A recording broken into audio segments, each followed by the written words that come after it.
Hoje nós vamos finalizar o capítulo 1, que nós estamos estudando.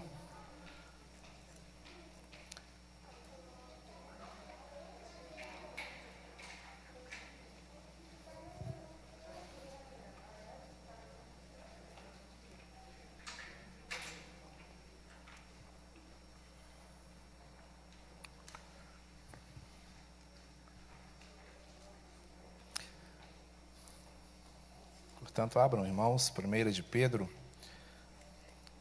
capítulo 1. Nós vamos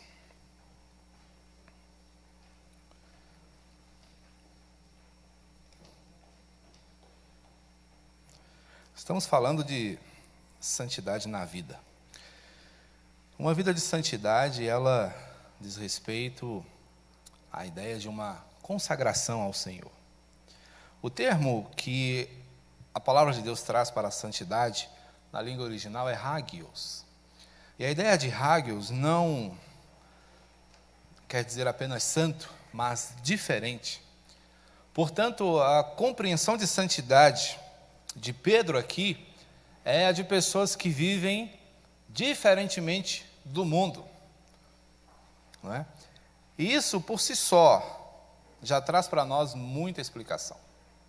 Porque entendemos santidade como algo separado, e também o é. O que é santo é separado para aquele que resguardou para si. Não é? Então, quando pensamos em sermos santos para o Senhor, conforme Ele é santo, a ideia é de que nós não apenas nos separemos para Deus, mas que hajamos de acordo com a vontade do Senhor. Essa é a ideia de santidade proporcional da qual nós falávamos na semana passada, estudando aqui esse trecho que compreende os versículos de 13 a 29. Nós vamos reler essa passagem para que os irmãos se situem, mas hoje nós vamos dar continuidade ao que nós começamos a trabalhar no último domingo. Diz o texto, a partir do verso 13: Por isso, cingindo o vosso entendimento, sede sóbrios e esperai inteiramente na graça que vos está sendo trazida na revelação de Jesus Cristo. Como filhos da obediência, não vos amoldeis às paixões que tinhais anteriormente na vossa ignorância. Pelo contrário, segundo é santo aquele que vos chamou, tornai-vos santos também vós mesmos em todo o vosso procedimento. Porque escrito está, sede santos, porque eu sou santo. Ora, se invocais como Pai aquele que sem acepção de pessoas julga segundo as obras de cada um, portai-vos com temor durante o tempo da vossa peregrinação, sabendo que não foi mediante coisas corruptíveis, como prata ou ouro, que fostes resgatados do vosso fútil procedimento, que vossos pais vos legaram, mas pelo precioso sangue, como de cordeiro sem defeito e sem mácula, o sangue de Cristo, conhecido com efeito antes da fundação do mundo, porém manifestado no fim dos tempos por amor de vós, que por meio dele tendes fé em Deus, o qual ressuscitou dentre os mortos e lhe deu glória, de sorte que a vossa fé e esperança estejam em Deus. Tendo purificado a vossa alma pela vossa obediência à verdade, tendo em vista o amor fraternal não fingido, amai-vos de coração uns aos outros ardentemente, pois fostes regenerados não de semente corruptível, mas de incorruptível,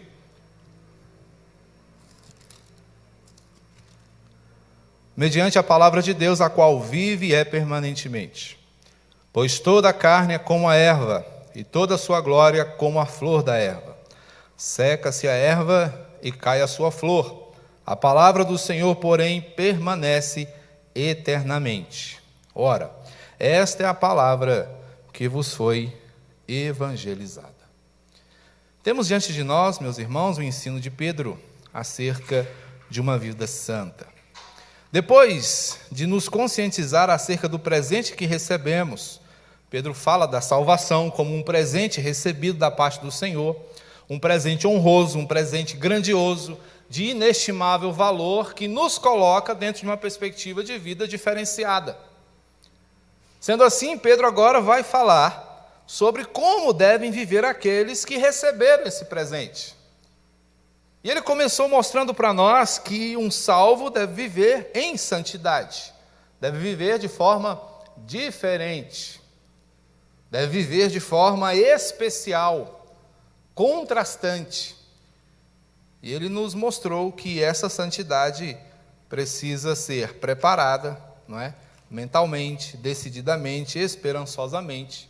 Deve ser também defendida. Devemos defender a nossa santidade, uma vez que ela é covardemente atacada de todos os lados. Por isso, Pedro nos chama de filhos da obediência, para que nós nos lembremos qual deve ser a nossa postura em relação à nossa santidade. Não podemos assistir de camarote que ela seja destruída, atacada, vilipendiada todos os dias. Por isso, a perspectiva de não nos amoldarmos, de não nos parecermos, de não nos assemelharmos com o mundo. A ideia de não entrarmos no esquema, né? Termo que Pedro usou no primeiro século, né? Proveniente aqui da expressão grega, bem estranha aqui, sischematizomenoi. Quer dizer, não entre no esquema. E os esquemas continuam hoje, né? Há muitos esquemas nos quais as pessoas entram e se perdem. Mas o conselho do apóstolo aos santos de Deus é: não entrem no esquema, não se pareçam com eles, não tomem a forma, não sigam seus ditames, não adotem suas posturas, não adiram aos seus vocabulários, obedeçam ao chamado para ser santo. Porque quem nos chama para ser santo, é santo. Deus não pede nada que Ele mesmo já não seja. Ele é a referência maior. Portanto, esse chamado é abrangente e uma referência bíblica que exige tudo de nós.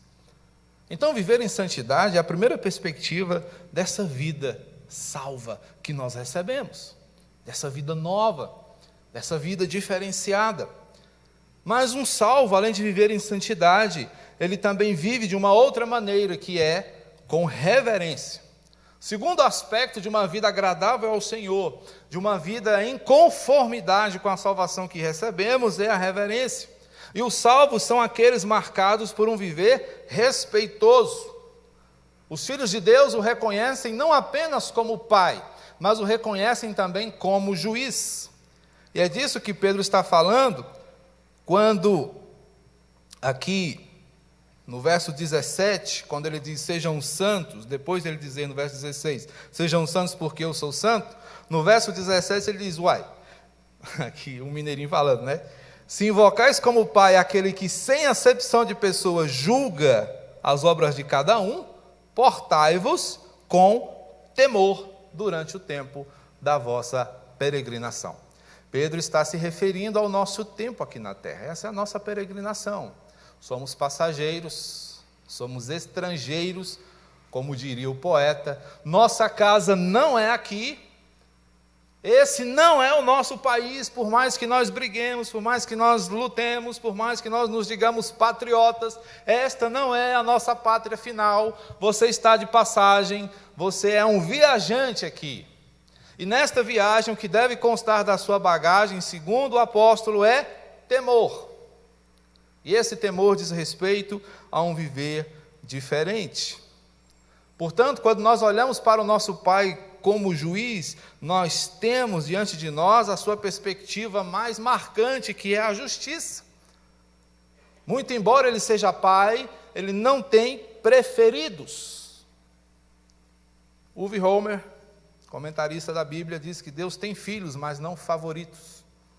Pedro destaca isso porque quando ele fala de o Senhor não fazer acepção, o que ele está dizendo é isso: ele ama, mas ele não fará vista grossa para as nossas falhas. Ele julgará nossas obras, cada uma delas. Portanto, há uma prestação de contas. Nossa vida e nossas obras estão diante do Senhor. Portanto, a intimidade que desenvolvemos com Deus também nos coloca em uma perspectiva de responsabilidade. Então, por que nós devemos ser reverentes? Por que nós devemos sempre nos lembrar, meus irmãos, de olhar para o Senhor em santo temor e respeito?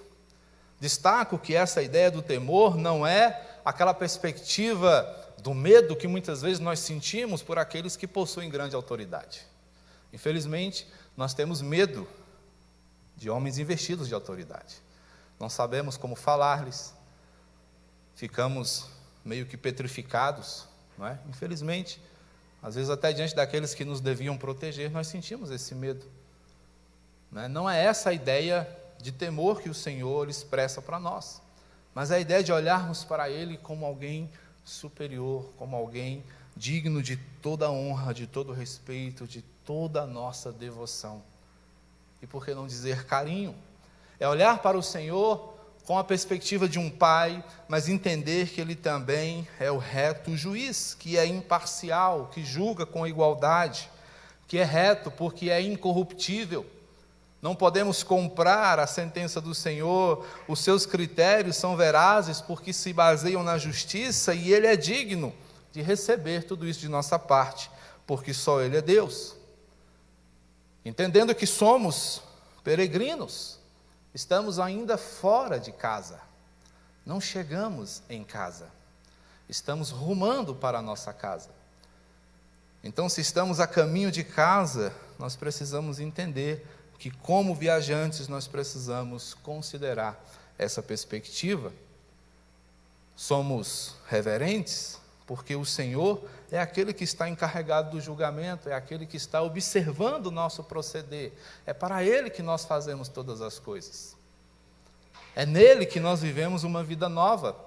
Somos justificados por Cristo, e como honramos essa justificação que recebemos? Sendo obedientes, observando o nosso proceder, procurando nos amoldar, não é, aos seus ensinos. E tudo isso reflete-se na nossa maneira de ser, de falar, de nos relacionarmos, até mesmo os nossos sentimentos são agora orientados pela graça de Cristo Jesus. O Senhor vai observar e vai falar dessas coisas no último dia. É interessante e gracioso pensar nisso, porque quando pensamos no julgamento de Deus, somos imediatamente levados a pensar no que Cristo fez por nós. Portanto, Pedro não está falando aqui como um fariseu que está o tempo todo cobrando de nós uma postura, não é, indefectível, onde nós não cometamos nenhuma falha. Isso é farisaísmo, não é disso que Pedro está falando. Mas ele está falando de uma vida digna de ser ofertada ao Senhor, de uma vida que é entregue a Ele todos os dias como um culto, não é, como uma oferta agradável que chega diante dEle de forma prazerosa, perfumada. E aí ele vai falar a partir do verso 18 sobre o que Cristo faz por nós. Porque se estamos nesse tempo de peregrinação, uma coisa caminha conosco, uma certeza nos acompanha, que é o fato de que recebemos esta nova vida não mediante coisas corruptíveis. Pedro nos lembra aqui que essa vida que nós recebemos nos foi dada pelo precioso sangue do Cordeiro. Um Cordeiro que é sem defeito, um Cordeiro que não possui mácula, um Cordeiro que nos apresenta um sangue cristalino, capaz de nos purificar de toda a nossa injustiça. Sabendo que não foi mediante coisas corruptíveis como prata ou ouro. Não obstante, reconheçamos o valor desses metais e saibamos que eles são referência para distinguirmos tesouros, nem mesmo eles podem adquirir o que nós recebemos do Senhor. Quem nos deu a salvação, da qual nos alegramos, foi Cristo. E Ele fez isso de forma sacrificial. Cristo, portanto, é o tema central da Bíblia. O reverendo Hernandes costuma dizer algo interessante, explicando esse texto, que toda a extensão da palavra de Deus é ligada por um fio escarlate. Esse fio é o sangue de Cristo Jesus, do qual a Bíblia fala desde o início até o final. Portanto, é o tema central da palavra do Senhor, o sangue de Cristo Jesus.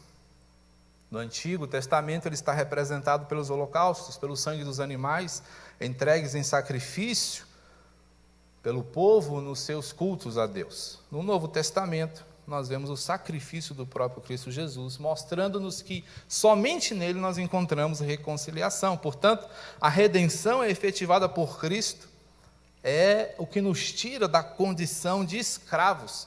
Portanto, o sangue é o preço pago por Jesus para que nós fôssemos libertos da escravidão na qual nós estávamos inseridos. Portanto, o que há aqui, meus irmãos, é o preço pago por um resgate que envolve a mim e a vocês. Portanto, ele pagou esse preço. Não foi mediante coisas corruptíveis. Fomos resgatados do nosso fútil procedimento. Pedro atesta, nós estamos chegando de uma vida de futilidade, de uma vida sem valor, de uma vida vazia, que nós recebemos dos nossos pais.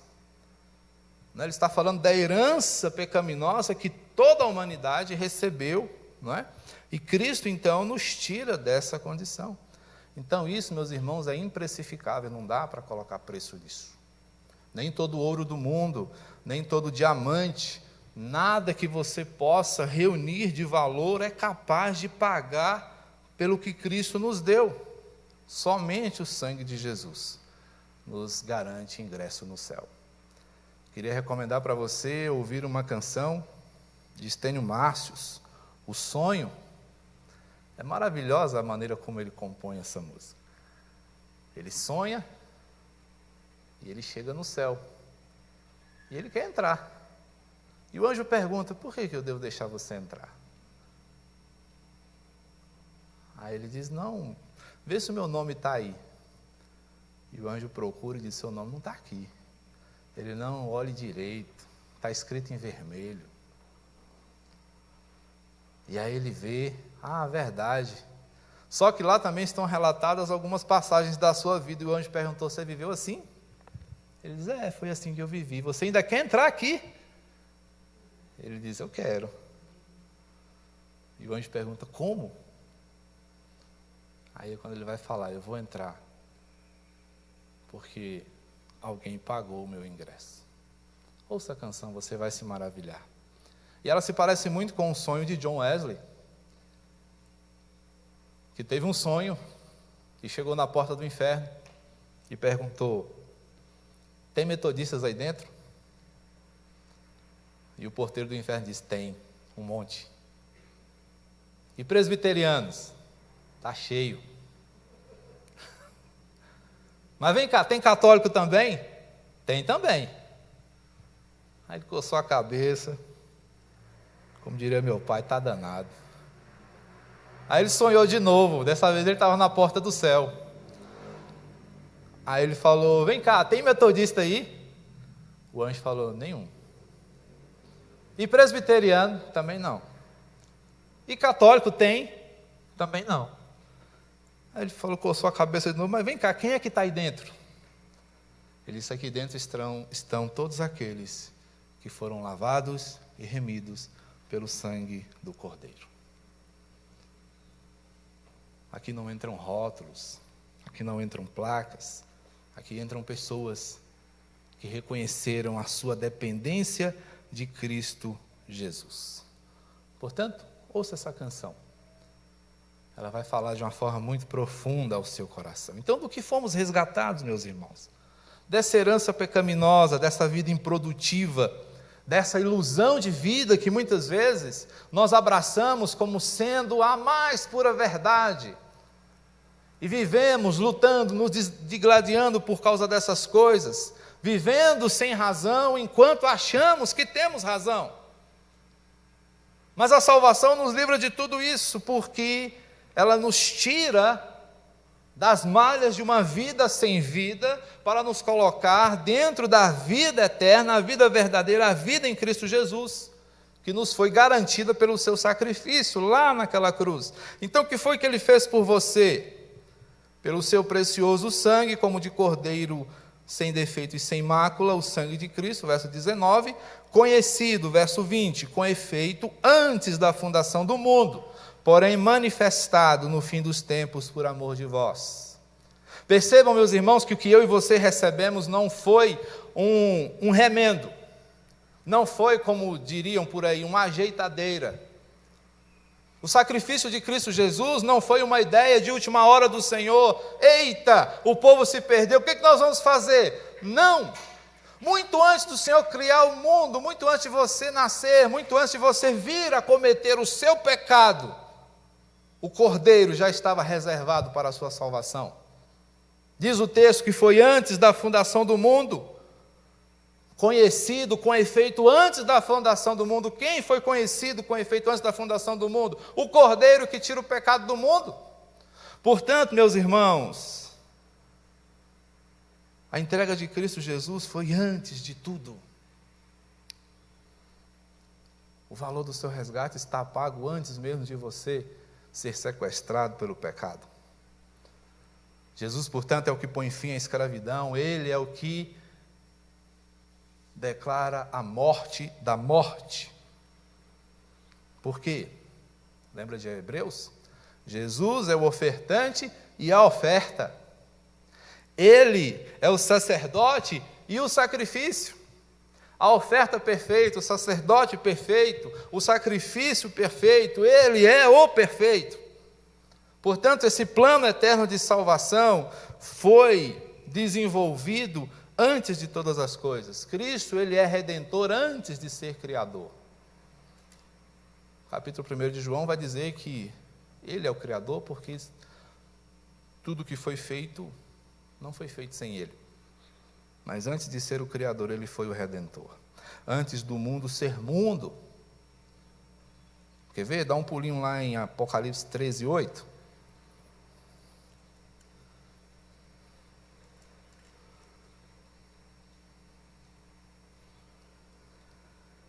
Quem quer ler para a gente? Apocalipse 13, 8.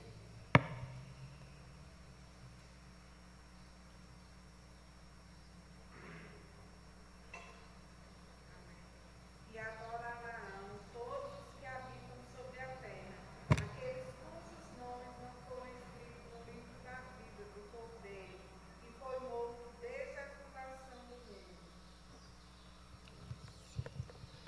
Aqueles cujos nomes não foram escritos no livro da vida do Cordeiro que foi morto desde antes da fundação do mundo. São os adoradores da besta, cujos nomes não estão escritos no livro do Cordeiro.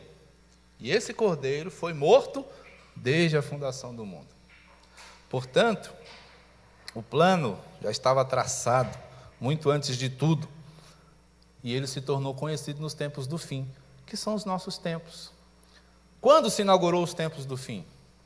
Quando Jesus encarnou. E ele vai prosseguir até o seu retorno, até a sua volta. Nós o conhecemos agora, mas desde sempre ele é. Por que tudo isso, a gente pergunta? A resposta é simples: por amor. E é por amor que ele renuncia, é por amor que ele se entrega, é por graça que ele faz todas essas coisas. Portanto, nossa reverência se dá por causa da nossa fé em Deus. Confiamos nele.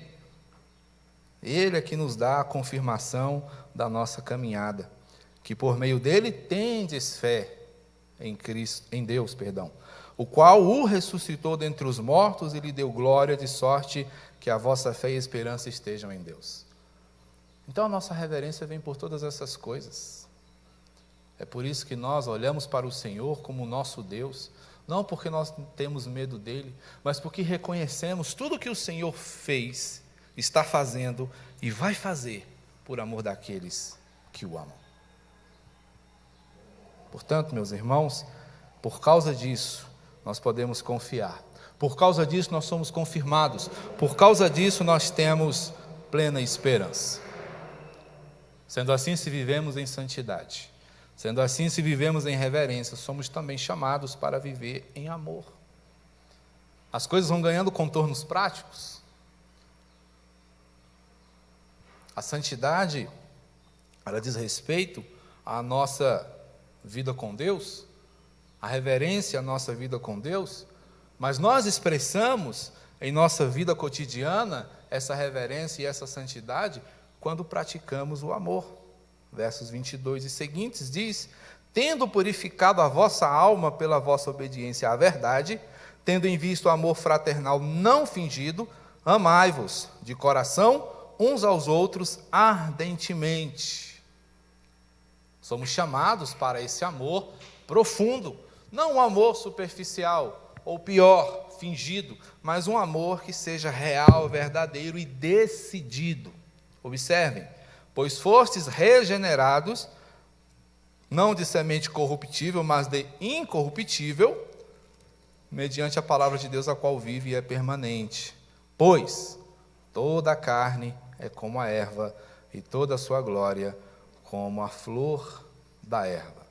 Aqui ele se vale de um texto do Antigo Testamento, que nos mostra exatamente como devemos viver. Ele está citando aqui o profeta Isaías, lá no capítulo 40. Portanto, o que recebemos das mãos do Senhor, meus irmãos, é verdadeiro. Então, se somos marcados por esse amor, como devemos amar nossos irmãos? Por quê? Primeiramente, porque fomos purificados. O amor é a marca de quem foi limpo. Quem ama é porque foi marcado pelo amor maior, que nos purifica e nos limpa de toda impureza. Recebemos redenção e pureza. Então, somos restaurados para a obediência e para uma vida pautada na verdade. Somos chamados agora a ser verdadeiros. Esse é o propósito para a nossa vida. Quando o texto nos fala sobre amar os irmãos, ele está falando dessa perspectiva de um amor distintivo, que é prova do novo nascimento. Jesus vai nos falar disso lá no capítulo 13 do Evangelho de João. Eu convido você a visitar comigo para a gente conhecer. Jesus, ele coloca o amor como sendo, a prática do amor, melhor dizendo, como o novo mandamento. E ele vai nos falar aí, no verso 35 do capítulo 13 do seu Evangelho, em João, dizendo assim: nisto conhecerão todos que sois meus discípulos, se tiverdes amor uns aos outros.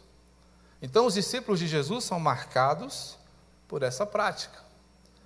Então, Jesus está dizendo aqui: vocês serão reconhecidos como sendo meus discípulos, fazendo isso. Verso 34, ele ainda diz o seguinte: novo mandamento vos dou, que vos ameis uns aos outros, assim como eu vos amei, que também vos ameis uns aos outros. Jesus afirma e reafirma como nós devemos viver. O mandamento que ele nos dá é também referencial, é baseado nele. Jesus não diz aqui, façam isso, é uma ideia nova, coloquem em prática. Ele diz, não, façam como eu fiz, façam como eu faço, façam do meu jeito, e é assim que vocês serão reconhecidos como meus discípulos. Por isso, meus irmãos, essa ideia de nos amarmos uns aos outros é um desafio constante. Fácil é? Não. Não somos amáveis e normalmente não estamos diante de pessoas facilmente amáveis. Temos nossas dificuldades, temos nossas picuinhas, temos nossas resistências. Vemos resistências no outro e vemos e também apresentamos as nossas. Não gostamos disso, não gostamos daquilo, tudo isso dificulta a nossa relação.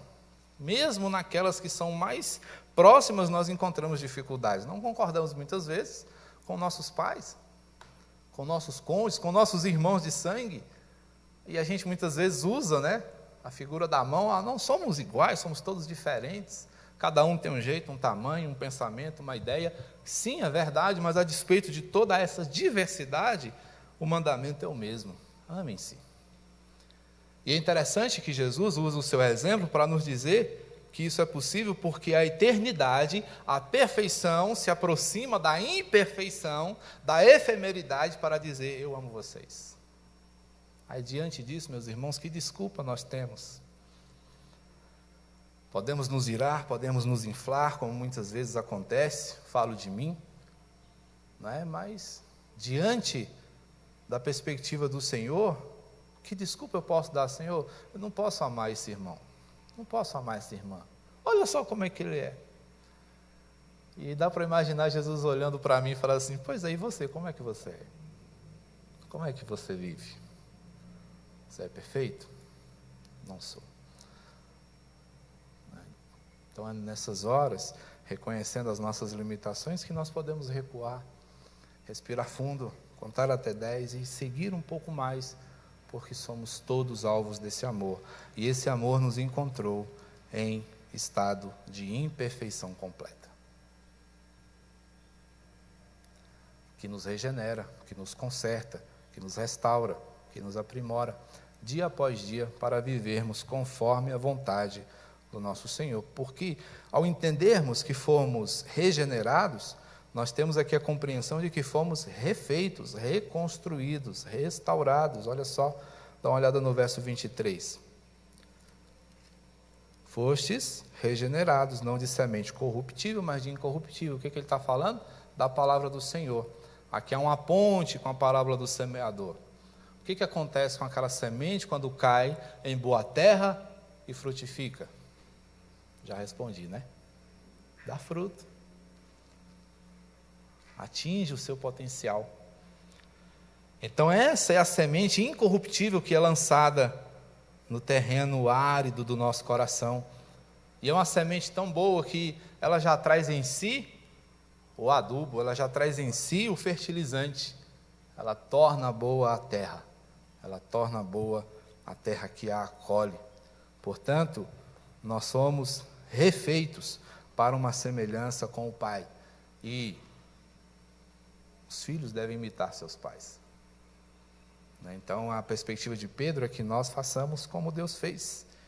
Que nós tenhamos como distintivo máximo dentro do nosso cristianismo o amor. O amor uns pelos outros. Porque esse amor é gerado pela palavra. Uma outra razão pela qual nós devemos amar nossos irmãos, além de que fomos purificados, fomos regenerados, é que a vida é breve. Você tem um curto prazo para poder amar. Você não tem muito tempo. Tá certo? Uma vida, gente, é pouco tempo para amar.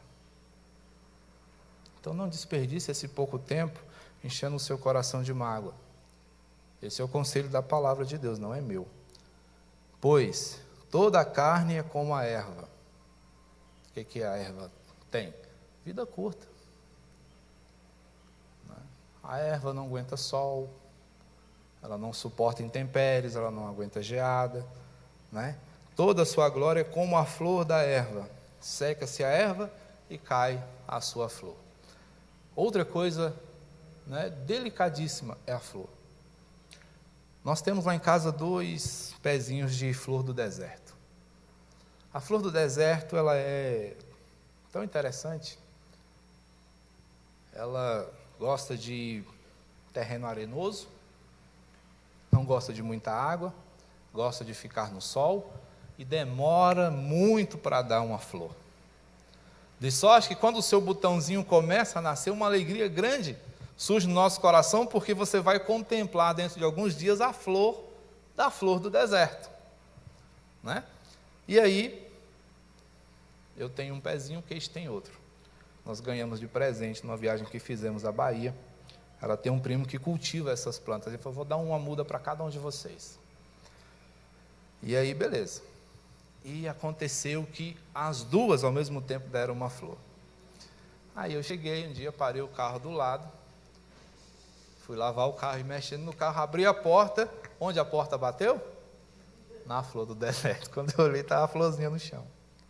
Bonita, esperada, ansiada, mas frágil. Assim é a nossa vida. Nós esperamos pela vida, nós celebramos a vida, mas a nossa vida é frágil. É uma teinha de aranha. Qualquer coisinha se rompe. A gente segue firme, forte, fazendo e acontecendo, trabalhando, realizando. Vem um vírus, vem uma bactéria, vem uma situação e encerra a nossa vida. Então, gente, não há tempo. Não há tempo para você deixar que o seu coração fique carregado de coisas desnecessárias. Então não desperdice esse tempo com orgulho e frustração. Ame enquanto é tempo. Porque se a vida é breve, somente a palavra de Deus permanece. E ainda aqui com Isaías nós refletimos sobre isso. Verso 25, a palavra do Senhor, porém, permanece eternamente. Se tudo passa muito rapidamente, a palavra do Senhor permanece. É ela que vai nos conduzir firmemente, irmãos, ao nosso destino final.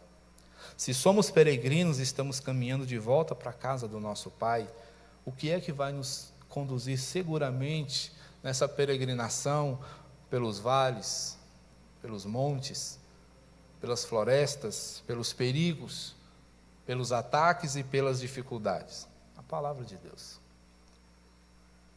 Esse é o precioso tesouro que o peregrino carrega na sua bagagem. Se ela é permanente, ela é infalível. Ela não pode ser vencida. Ela é inequívoca, porque o ensino, a direção, a orientação que ela vai te oferecer é segura. Ela é inquestionável, porque não há outra verdade além dela, e ela é imperecível. Não possui data de validade. Então obedeça. Obedeça imediatamente, sem restrições. Confie que o Senhor está te dando tudo o que você precisa. Ame o Senhor. Viver com reverência e santidade é ter o Senhor em mais alta conta. Óbvio, irmãos, que isso não é fácil. Lembro-me aqui das palavras de Martinho Lutero, quando ele disse certa vez, um tanto quanto decepcionado, que achou que o velho homem havia morrido nas águas do batismo. Mas ele disse: que tristeza, descobri que o miserável sabe nadar. Então, irmãos, todos os dias nós temos uma luta. E essa luta é contra a nossa velha natureza, que desponta, que quer o seu lugar de volta. Mas em mim e em você habita a natureza de Cristo Jesus. E essa deve prevalecer. Como ela prevalece? Alimente-a. Com os desafios que a palavra de Deus nos propõe. Isso aqui não é fácil, irmãos. É dolorido falar disso. Porque eu me deparo com as minhas enziquiziras também. Eu me deparo com as razões pelas quais eu me magoo.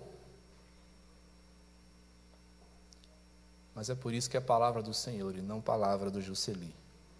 É por isso que é o Senhor dizendo e não eu. Sendo assim, meus irmãos, que nós vivamos em santidade, entendendo que somos chamados para viver de forma diferente. Diferente. Nós não entramos por aquelas portas para sairmos do mesmo jeito. Nós entramos por ali muitas vezes de cabeça erguida, mas saímos cabisbaixos. Não derrotados, mas reflexivos. E queira o Senhor decididos a viver de uma maneira melhor. De uma maneira que o agrade. De uma maneira que o honre. De uma maneira que o glorifique. Queira o Senhor que esteja assim. Amém? Que Deus abençoe, meus irmãos, cada um de vocês. Cada um de nós. E que Ele nos capacite a uma vida santa e devotada a Ele. Vamos orar? Bendito Senhor, Salvador nosso, nós te adoramos, te buscamos e te agradecemos. Hebreus capítulo 12 diz que o Senhor corrige a quem ama e açoita todo filho a quem recebe. Obrigado, Pai, porque o Senhor nos açoita pela Tua palavra. Nos desperta e nos leva a reconhecer aonde nós precisamos ainda chegar. Tenha, ó Deus, misericórdia de nós e nos ajuda por Teu santo amor a atingirmos a estatura e a perfeita varonilidade em Cristo Jesus. Obrigado, meu Deus, por Tua mensagem. que penetra os nossos corações qual espada de dois gumes, e fala conosco sempre. Não permita que, mergulhados na ignorância, sigamos o caminho da destruição, mas iluminados pela sabedoria que vem de Ti, prossigamos firmes. Sejas, ó Deus, com os meus irmãos ao longo desse dia que é consagrado a Ti. Que cada um deles, ó Deus, com suas famílias, as pessoas que lhes são queridas, vivam esse dia com ações de graças, para que logo mais, ao findarmos esse dia, nós possamos estar juntos aqui celebrando, agradecendo ao Senhor por Teu primoroso amor derramado sobre nós. É no nome de Jesus, ó Deus, que oramos assim. Amém. Recebam a bênção, irmãos.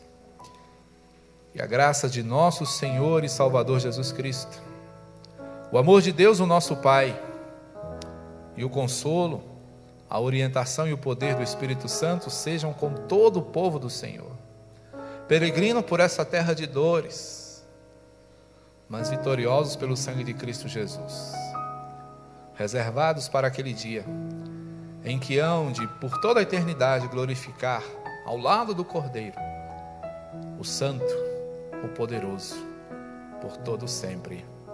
Amém.